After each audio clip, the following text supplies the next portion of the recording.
Thank you for tuning into TTV. I'm your host, Toya, and today is Herbal Tuesday, and we are talking about your bowels. But before I do, again, you guys know I'm not big on promoting myself, but this is my book, T's Collection, a collection of works, short stories, and poems. A couple of songs in there as well. You can find it on Amazon. Link is below, $7.99. So, moving on. So, your bowels are one of the most important areas of your body because it is what pushes the waste out of your body, and it's also where a lot of our disease starts. When the bowels get backed up, you actually end up with food rotting in there, which causes gas and bloating, and parasites start to form, and all these things that happen in your bowels. So it is very important that you keep your bowels clean and moving, and let the flora, which is the good probiotics, flourish in that area. So how can you cleanse your bowels? Well, there are a number of different ways that people do it. Some people use enemas, some people get colonics, some people, there's a flush you can do, and I'll go over all this information with you guys. But there are different ways of getting those bowels clean. If you're looking for it on the herbal, because this is Herbal Tuesday, I do have 3 herbs that you can take that will also help to cleanse your bowels. But let's get into the other stuff first. So what is a colonic? Well, actually, let me back up and start with an enema, because enema and then colonic. So an enema is when you use a solution, whether it's just pure water, which it should be something clean like a distilled water, and you fill a bag up with it, and you stick a tube up your hoo-ha and allow the water to penetrate down into there to kind of clean and wash it. It's almost like, if you can think about like your laundry, you know, how it fills up with the water, washes the clothes, and then, you know, shoots it back out, you know, drains it out. And that's kind of what happens with your enema. So you have the enema, you use it and have the water flow in there. You can actually move your abdomen around and be the little swisher part of the washing machine, and rub your abdomen around to get that water around and get it cleaned up, so that when it is time for you to go release, you can let it go and it will be more pronounced. It will have more, have done more.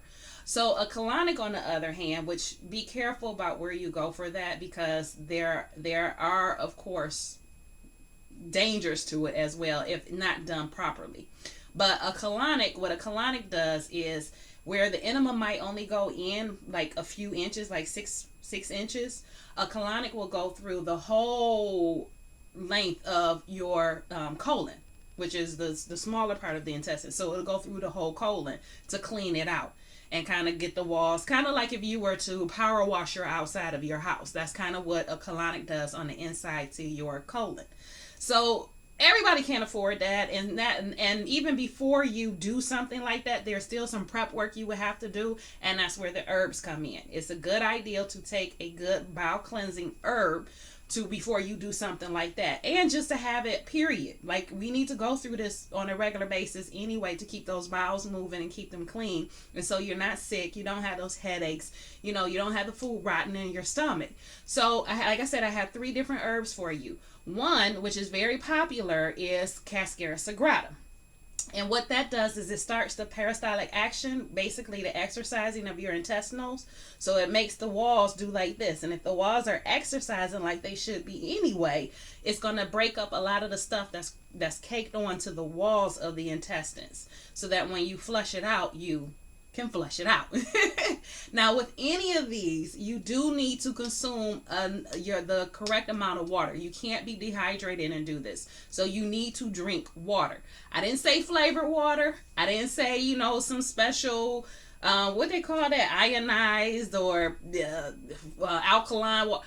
Just some water. You just need to drink some water, and you need to drink a lot of it throughout the day so that it can help flush your system. Okay, so like I said, the first one is Cascara sagrada. However, it is not recommended unless you have really severe backed up bowels. And I mean, like, you one of those people that poop once a month and think that's normal. Like, honestly, you should be pooping. If you eat something, 8 hours later, you should be pooping. You eat something again, 8 hours later, you should be pooping. That's the normal. So if your stuff has any kind of form to it, you are constipated. So kind of think about it like when you're on the beach and you fill the bucket with sand and you pour the water in, and you go to the ocean, put the water in there, and then you flip it over, and now it's formed like the bucket you had. that's impacted. That means you are constipated. Okay, it shouldn't have form like that. You know, if you've ever been around animals and you've seen the animals poop, they don't poop with form.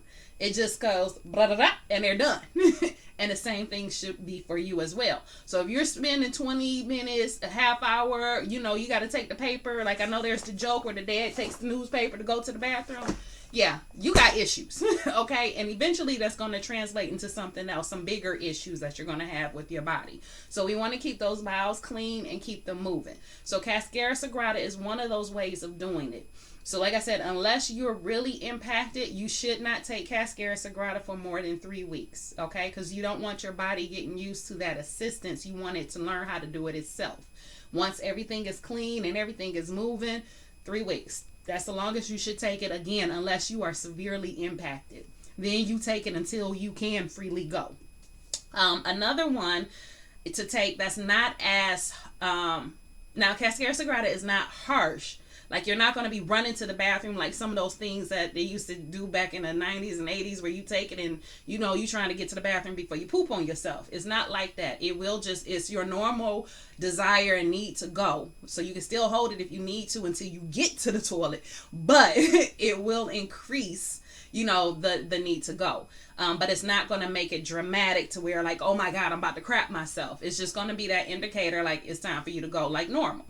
Another one for, let's say, those who are not as healthy or as strong, so like your senior citizens, there's another one that you can take. It's called sienna. Sienna is a milder herb, but it is also a very good bowel cleansing herb, and it's very gentle.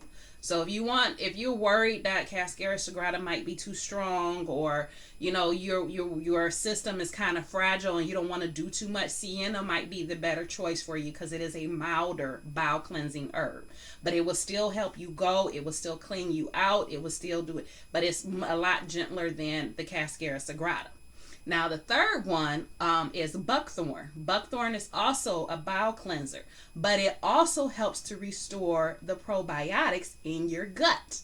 Okay, probiotics are the good bacteria that helps to break down the food that enters into the system, into your digestive system. It helps to break it down and get the nourishment where it needs to go.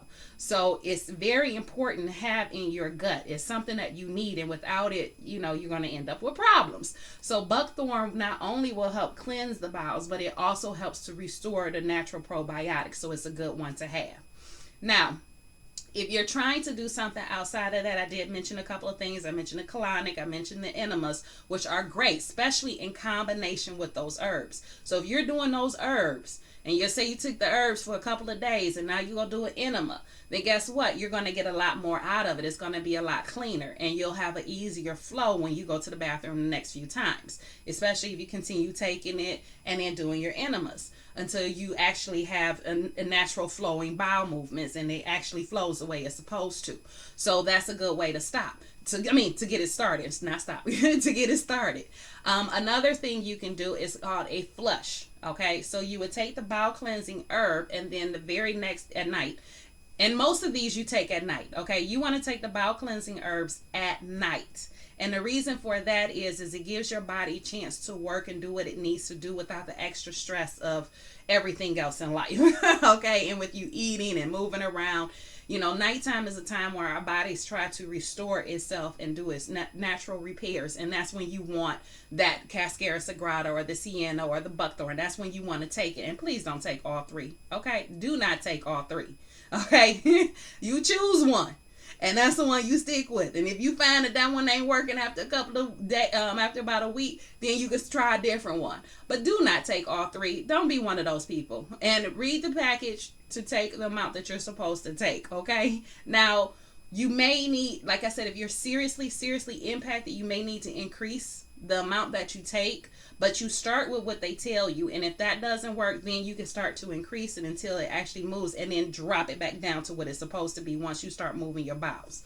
But anyway, like I said, going back to the flush. So there is a flush that you can do as well, where you take 32 ounces of steam distilled water, 2 teaspoons of Himalayan sea salt. You warm it up, and then you drink that down within 15 minutes. And what happens is it flushes your digestive system. So it's going to go all the way down. I know you guys can't see me like that, but it'll go down to flush out your whole digestive system. So you have that bowel cleansing herb. So let's say Cascara sagrada, because it's the one I usually take. So you have that peristaltic action going on with your intestines, where it's exercising, breaking up the stuff that is caked up on the walls. So what happens is when you go do that flush the next morning, it's going to flush straight through there and clean all that stuff that has been breaking off. And it'll make it a little easier and kind of hydrate some the waste that you have in there, to make it a little easier for it to come out as well, which is also why you're drinking water. Okay, I cannot stress that enough. Drink water. I don't mean I got this glass of water and I'm gonna put this artificial flavoring in it, or I'm gonna put some lemons and cucumbers in it. No, I mean fresh, clean, clear water. You need water, water. Some people say that the amount of water you should drink in a day is you take how much you weigh, divide it in half, and that's how many ounces you should have of water in a day. Okay, water. Okay, real water. I know some people think, oh, well, I drink water all the time. If you put something in it, you're not drinking water. You're drinking whatever you put in it. Okay, so water. But anyway, so when you drink your water, it actually helps to hydrate the bowels that have been stuck in your system. And what you'll find is some of those issues that you find that you have all the time, even sometimes some people have even noticed that allergies have gone away just because they cleaned out their gut. Okay, so in your gut, like I said, you will have parasites that are wreaking havoc on you. So you have their waste in you, your own waste in you, and all of this stuff going on is creating these methylene, what's it called? Whatever. It's creating all these gases from the food rotting, and you're bloated and you're gassy and you just feel like crap and you're tired. Well, that's probably why. Okay, so get your bowels clean. Like I said, you got 3 different herbs to use. I gave you some other ones, like you can do an enema to help these herbs, and you can do an enema just to help keep it clean. And then you can do a flush if you need to. But just do something to help clean your gut, because a lot of the disease and a lot of the problems that a lot of people have health-wise starts right there. There's actually a movie on Netflix that I watched. It was a documentary. I think it was called the second brain, meaning the gut, which the gut is actually really truly your first brain, because all your information, the information comes from your gut and shoots up to your brain, and then your brain tells the rest of your body what it is to do. So it actually all starts in the gut. That's how important it is to keep your gut health optimal. Okay, so you want to keep it clean and optimal for the best health that you can have. All right, so that's the story for today. I know this was a long one. I apologize, but I had a lot of information that I wanted to provide to you. So like always, if you got something out of it, please like, subscribe, and share, because if you got something out of it, somebody else will as well. So I love you guys, and I will talk to you tomorrow.